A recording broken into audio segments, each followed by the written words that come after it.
আমি বেহালার মানুষ হিসেবে যাব। 2 কোটি লোকের চাকরি দেবো বলে দুটোও দিতে পারলাম না। মেয়েদের দুর্নীতি করছেন, যাদের বসাচ্ছেন তারা কি নিজেরা দুর্নীতি করবে?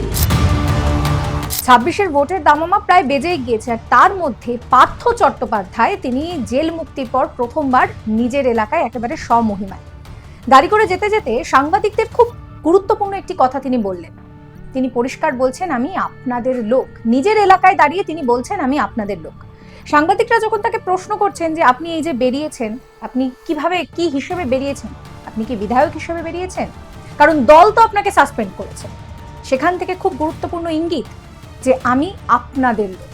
তার মানে পার্থ চট্টোপাধ্যায় কি বোঝাতে চাইছেন? 26-এর নির্বাচনের আগে দল তাকে টিকিট দেবে না সেটা তিনি বুঝেই গিয়েছেন।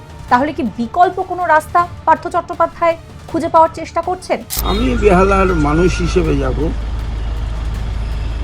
যে বেহালার মানুষ আমাকে পরিষদীয় রাজনীতিতে বিজয় তিলক পরিয়ে বিধানসভায় পাঠিয়েছিল, যারা আমাকে পরপর 5 বার একই জায়গা থেকে পছন্দ করেছিল, সেই মানুষের কাছেই যাব। আমি তো বিচারালয়ে বিচারাধীন বিষয় নিয়ে কথা বলতে পারবো না, কিন্তু গণদেবতার কাছে আমার মনোভাব নিশ্চয়ই আমি ব্যক্ত করতে পারবো। কি বলবেন তাদের কাছে, কি বলবেন আজকে? কি বলবো বলুন তো, কত লোক এসে ঘুরে যাচ্ছে। আমি বলছি, কেউ বললো আর বোধ হয় কত রাগ করতে পারবে না, কেউ বললো আর বোধ হয় দাঁড়াতে পারবে না, কেউ বললো যে জেলেই হয়তো। আমি সে একটা স্লোগান দিয়ে শুনতাম বেহালায়, গঙ্গাসাগর বারবার বিদ্যাসাগর একবার। এখানে বোধ হয় কেউ ভাবছিল যে জেল থেকে জীবন্ত পার্থ নাও আসতে পারে। তো মানুষের ভালোবাসা, বিশেষ করে আপামর বাংলা মানুষের ভালোবাসা আমাকে সুস্থ করে তুলেছে। আমি এখন তাদের প্রতি দায়বদ্ধ, যারা আমার এখনো পর্যন্ত আড়ালে আবডালে কখনো সশরীরে এসে তাদের কোনো দুঃখের কথা বলে, তাদের পাশে আমি আছি নিশ্চয়ই। এখানেই শেষ নয়, তিনি পরিষ্কার ভাতা নিয়ে রাজ্য সরকারকে কটাক্ষ করছেন। তিনি বলছেন যে যে হারে প্রতিশ্রুতি দেওয়া হয়েছিল, ইস্তেহারে যে কথাগুলো বলা হয়েছিল, সেগুলো কোনোটাই তো পরিপূর্ণ হয়ে ওঠেনি রাজ্য সরকারের এই কর্মকাণ্ডের মধ্যে।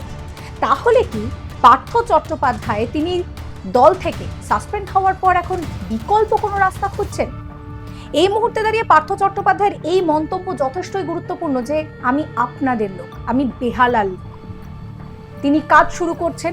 তাহলে কিভাবে তিনি কাজটা শুরু করছেন? তিনি পরিষ্কার বলছেন যে যেই আসুক যেই যাক, আমি এখানে থাকবো। আমি এখানে থাকবোর অর্থ আবারও কি তাহলে নতুন করে হুমায়ুন কবিরের মতনই মমতা বন্দ্যোপাধ্যায়ের ভোট কাটার জন্য কোনো রকম ভাবে তিনি নিজের কোনো নতুন রাজনৈতিক দল তৈরি করবেন? আর যদি সেই দল তৈরি হয়, তাহলে কি সত্যি বাংলার নির্বাচনে কোনো রকম তিনি প্রভাব ফেলতে পারবেন? এখানেই শেষ নয়, তিনি আরো একটি গুরুত্বপূর্ণ কথা বলেছেন। তিনি বলছেন যে এই যে দুর্নীতি হয়েছে, যারা এই দুর্নীতি নিয়ে এত বড় বড় কথা বলছেন, তারা কি দুর্নীতি মুক্ত? তাহলে কি একেবারে তৃণমূলের যারা হাই কমান্ড, তাদেরকেই সরাসরি নিশানা করছেন পার্থ চট্টোপাধ্যায়? ভাতা দেওয়াটাই তো প্রথম নয়। এটা যে বলছেন যে পাতা পাতা করে চিৎকার করছেন, ভাতা দেওয়াটা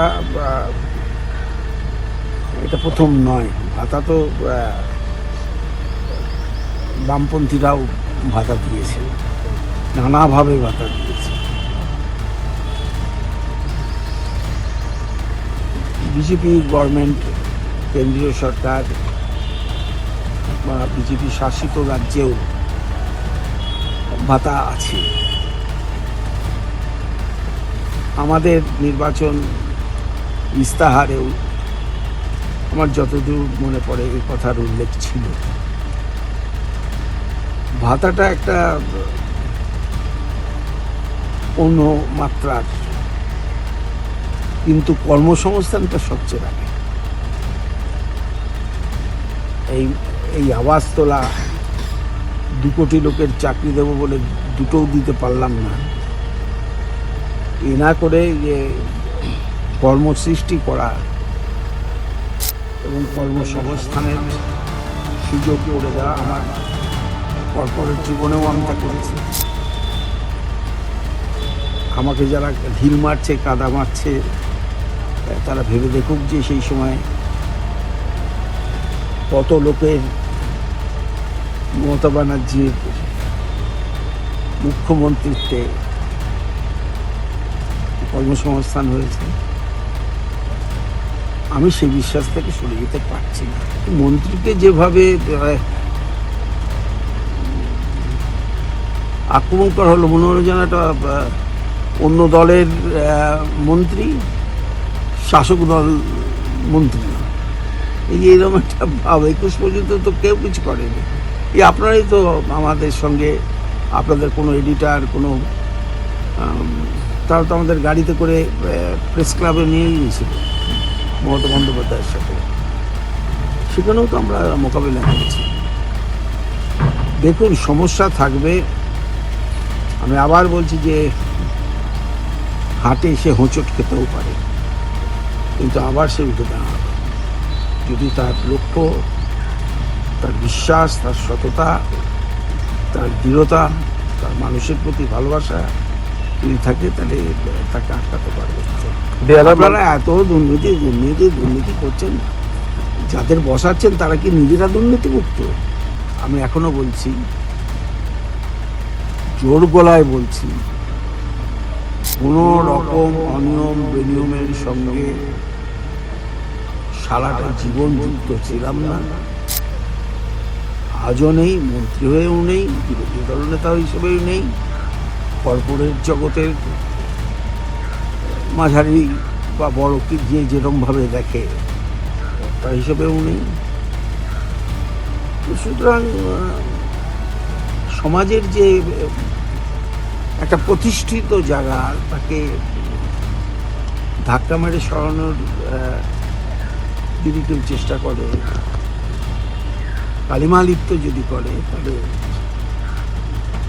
কালি মুছে যাবে, এতে ধুয়ে যাবে, অমলিন থাকবে আমার যতটুকু আমি অর্জন করেছি।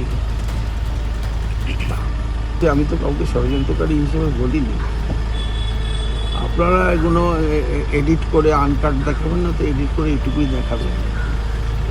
আমি না এখন বুঝে গেছি, আমি তো অনেকদিন হলো রাজনীতিতে, তাছাড়া কর্পোরেটে যখন ছিলাম সেটাও তো মানব সম্পদ ডিপার্টমেন্ট ছিল, দেশে বিদেশে তো বহুবার ঘুরেছি। সুতরাং সোজা কথা সোজা ভাবে, আমি বলি অকপটে পার্থ, আপনারা বলতেন না, এই অকপটে পার্থ, আমি বলছি অকপটে বললাম যে কোনো রকম শিক্ষা কেন, তৃণমূলে থাকাকালীন, রাজনৈতিক জীবনে থাকাকালীন কোনো অসৎ উপায় আমি ব্যক্তিগত জীবনে করি। আমি দলের প্রতি আনুগত্য আছে, আনুগত্য ছিল।